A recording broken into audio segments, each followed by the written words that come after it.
নৌকায় ভোট না দেওয়ার কারণে নোয়াখালীর সুবর্ণচরে আমার বোনকে ধর্ষণ করা হয়েছিল, ঠিক একইভাবে হাতিয়ায়, একই নোয়াখালীর হাতিয়ায় শাপলাগলিতে ভোট দেওয়ার কারণে আমার এক বোন ধর্ষণের শিকার হয়েছে। গতকালকে হাতিয়াতে আমাদের সেখানকার প্রার্থীকে শাপলাগলিতে ভোট দেওয়ার কারণে 3 সন্তানের জননীকে সেখানে গণধর্ষণ করা হলো। আমরা অত্যন্ত লজ্জার সাথে দেখছি, ঠিক যেই উপকরণগুলো শেখ হাসিনাকে ফ্যাসিবাদী করে তুলেছিল সেই একই উপকরণের পুনরাবৃত্তি সারা দেশে ঘটছে। আমরা স্পষ্ট বার্তা দিতে চাই, এবারের নির্বাচনে এনসিপি এবং 11 দলীয় জোটকে আমাদের মা বোনেরা তাদের সমর্থন দিয়েছেন, আমাদের মা বোনেরা তাদের ম্যান্ডেট দিয়েছেন। তারা আগামীর বাংলাদেশের জন্য 11 দলীয় জোটকে তাদের জন্য নিরাপদ বলে সিদ্ধান্ত নিয়েছেন এবং এই সিদ্ধান্তের শাস্তি হিসেবে বিএনপি ক্ষমতায় আসার আগেই তাদেরকে জায়গায় জায়গায় ধর্ষণ এবং ধর্ষণের হুমকি এবং জায়গায় জায়গায় বিভিন্ন ধরনের ভয় দেখিয়ে, আরেক মিডিয়ায় দেখলাম উপভোগ করার হুমকি দিয়ে তারা এই প্রতিশোধ নিচ্ছে।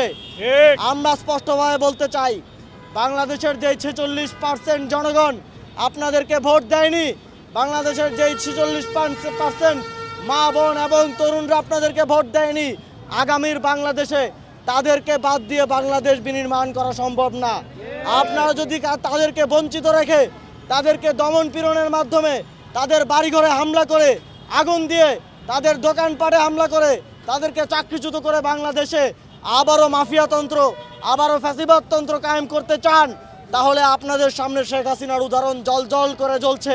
নায়াসিনামাইড ও স্যালিসাইলিক সমৃদ্ধ লিলি ফেস ওয়াশ, যা ফেসের ডেড স্কিন সেল দূর করে দেয় দ্বিগুণ ফাস্টার ব্রাইটেনিং। আমরা মনে করি, আমরা আপনাদেরকে আহ্বান জানাতে চাই, আমরা একটি সুন্দর বাংলাদেশ চাই। আপনারা দেখেছেন নির্বাচনের আগে থেকে এক ধরনের একদিকে প্রশাসন সহ সবাই হেলে গিয়ে লেভেল প্লেইং ফিল্ডকে নষ্ট করা হয়েছে। তারপর আমরা বলেছি আমরা গণতন্ত্র চাই, আমরা নির্বাচনের জন্য সহযোগিতা করব। নির্বাচনের আগের দিন বিভিন্ন জায়গায় কেন্দ্র দখল করা হয়েছে, তারপরও আমরা ধৈর্য ধরেছি। নির্বাচনের দিনের বেলায় মোটামুটি সুষ্ঠুভাবে নির্বাচন হলেও রাতের বেলা আপনারা ভোটের সংখ্যা নিয়ে যে ইঞ্জিনিয়ারিং করেছেন এবং ঢাকা 8 আসন যেখানে আমরা দাঁড়িয়ে আছি, সেখানে আমাদের নাসিরউদ্দিন পাটোয়ারি সহ সারা দেশে আমাদের বিভিন্ন জায়গায় অন্তত 50 জন প্রার্থীকে আপনারা হারিয়েছেন।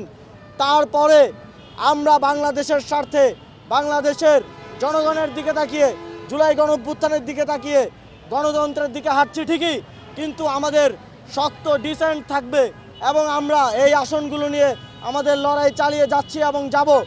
তবে আমাদের আপনাদের প্রতি আহ্বান থাকবে, সারা দেশে যেই নৈরাজ্য